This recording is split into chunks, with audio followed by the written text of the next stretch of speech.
And there we go. You make yourself a little handy dandy bracket with holes offset. Or make anything else you want. Now we'll lay out the hole locations, but while we're at it, we're going to have to go over the Cartesian system.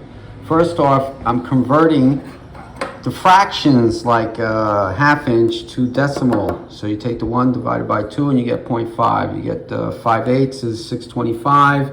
We'll be coming off a datum from this edge and from this edge. So our 0 will come from here to x plus 4.5, 8. On the back side, it's going to be different because we don't want the holes to interfere with each other here, and we're going to be 5/8 in one side and 5/8 to the other side.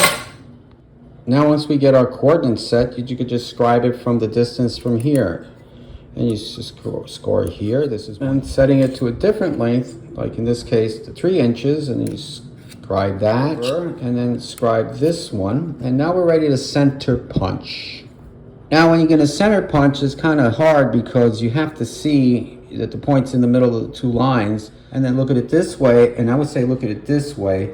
And then once you got it where you know it's at the crosshairs, then this, by the way, is a starret punch. And then with a ball peen hammer, right, using the flat side, just give it a nice little whack, and that's your center punch.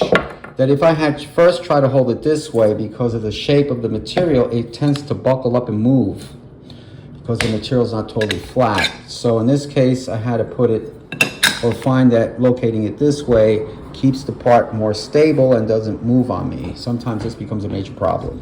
We're going to use this, and then we're going to use a drill, but see, you could also use a step drill. This is better for thin materials.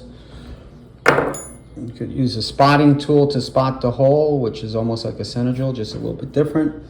And then we're probably going to go in with a Titex high spiral. That gives me a better seat location for the drill tip.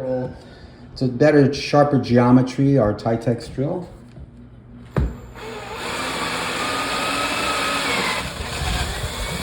Right through. It's different on a milling machine, it's more controlled. A little countersink. If we were machining this way in a vise, you have to make sure that after you drill it, that the chuck doesn't smack into the side of the part. So you want to make sure you have the right clearance or clearance. I'm going to drill through the bracket as a drill jig and bolt your bookshelf together.